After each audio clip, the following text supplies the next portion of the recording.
منك يا أبا صالح المهدي وعلى جدك المظلوم الأتشان الحسين الشهيد ورحمة الله وبرکاته.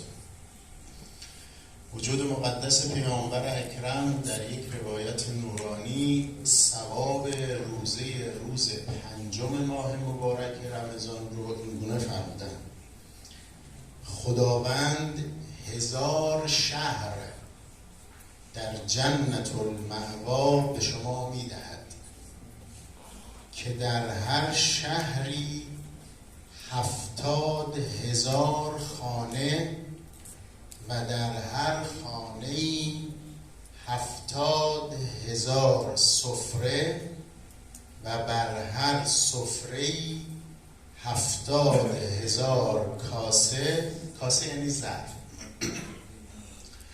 و در هر کاسه‌ای و ظرفی 60,000 نوع غذاست که هیچ کدام به یکدیگر شباهت ندارد. خدا انشاءالله ما رو از این غذاهای بهشتی متنعم کنه. یک صلوات بفرستیم.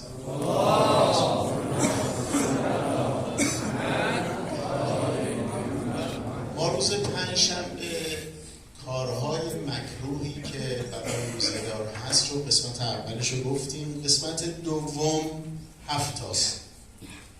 کشیدن دندان. اگر شما در ماه مبارک رمضان دندانتون خیلی درد بگیره و مجبور بشوید دندانتون رو بکشید، از اذان صبح تا اذان مغرب کشیدن دندان مکروه و روزه رو باطل نمی‌کنه، البته به شرط اینکه خون خورده نشه. مثلا اگر دندانتون رو میکشید دهانتون خونی میشه، این خون رو نباید بخورید. اگر خون رو بخورید روزتون باطل میشه، ولی اگر خون رو نخورید روزتون باطل نمیشه. دومین کراهت چشیدن غذا و مانند آن. چشیدن یعنی امتحان کردن غذا، خوردن غذا نیست دوستان طلبا.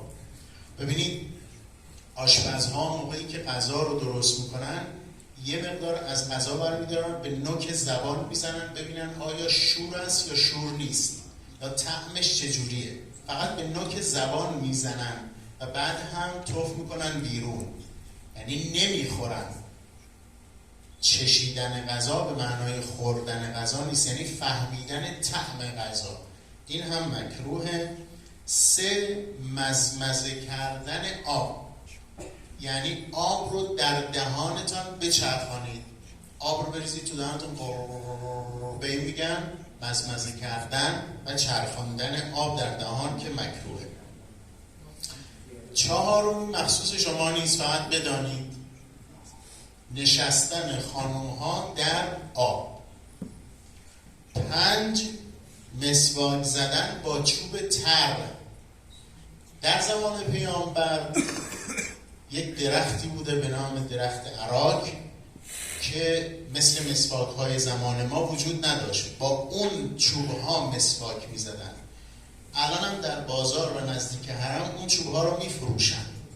با اون چوب‌ها اگر شما مسواک بزنید روزه شما باطل نمی‌شود، ولی چیه؟ مکروه. و 6 هم مخصوص